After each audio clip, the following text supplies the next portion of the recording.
pelanggaran-pelanggaran yang sedemikian rupa yang dapat kami kategorikan mengarah pada pelanggaran yang bersifat sistematis, terstruktur, dan masif. Dan kami perlu mengingatkan bahwa jika terbukti pelanggaran sistematis, terstruktur, dan masif akan mengakibatkan dapat dibatalkannya hasil pemilihan umum. Karena itu penting sekali saya dan kami dari Timnas dan tim hukum mengingatkan semua pihak bahwa kalau terjadi pelanggaran-pelanggaran yang demikian sistematis, terstruktur, dan masif mengakibatkan pelanggaran dari mengakibatkan pembatalan dari hasil pemilihan umum. Saudara, kami akan terus mencatat, melaporkan seluruh pelanggaran-pelanggaran yang terjadi, dan tadi apa yang sudah diceritakan oleh Ketua Tim Hukum, catatan-catatan yang begitu sangat lengkap.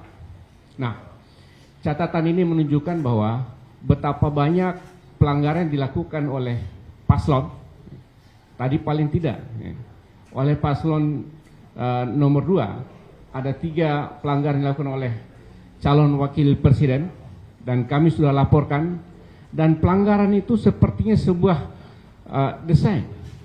Pertama dengan pelibatan aparat desa di seluruh Indonesia, dan Cawapres Gibran hadir dan merasa tidak bersalah apa-apa. Kemudian pelanggaran di Car Free Day, kemudian pelanggaran di masuk pesantren anak-anak, dan seterusnya. Jadi, saya sekalian, pelanggaran-pelanggaran yang dilaporkan, yang diabaikan oleh pengawas pemilu, itu adalah bentuk keterlibatan dari penyelenggara pemilu dengan melakukan pemihakan kepada salah satu pasangan calon.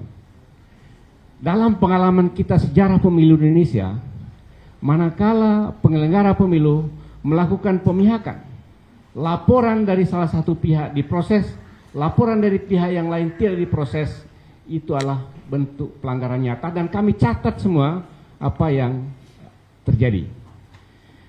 Kemudian saudara-saudara, pelanggaran yang sifat sistematis, terstruktur, dan masif, pertama melibatkan pasangan calon atau peserta, kemudian yang kedua melibatkan penyelenggara baik secara aktif maupun tidak aktif. Secara aktif, ya, penyelenggara melakukan pelanggaran itu sendiri. Kemudian yang kedua, secara tidak aktif, tidak memproses segala laporan-laporan yang ada. Dia tidak melaksanakan tanggung jawab kewajibannya menjaga pemilu yang free and fair.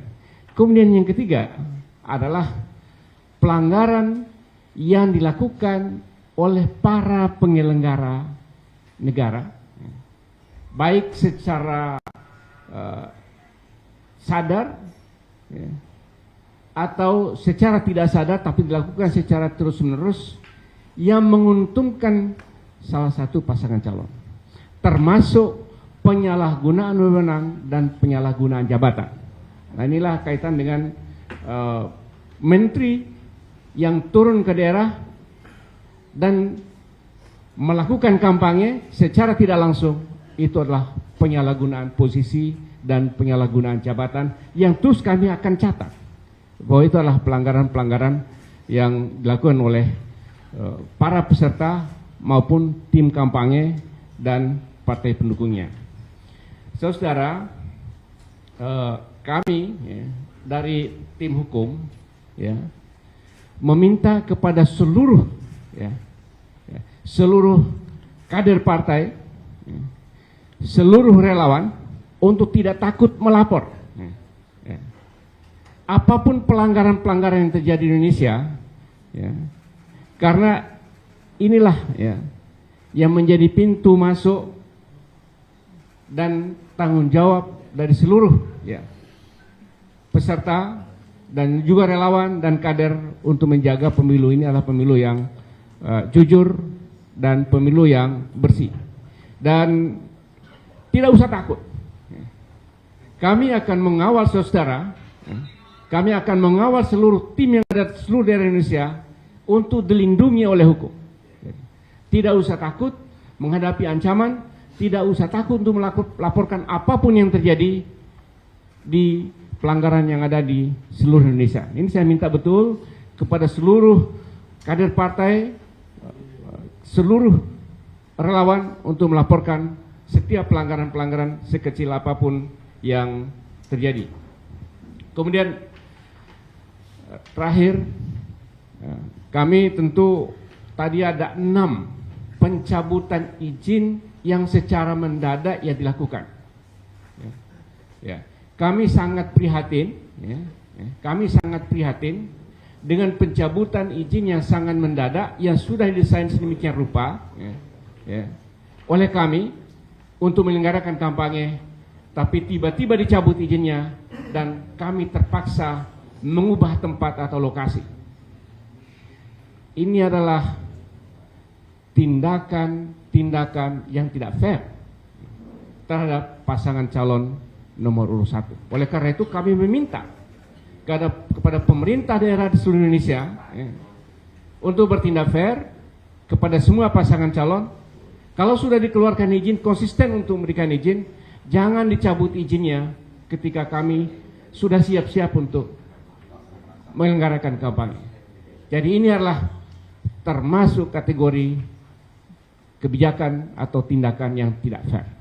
Karena itu sekali lagi kami sangat prihatin, sudah 6 izin yang dibatalkan dan terpaksa kami harus pindah tempat.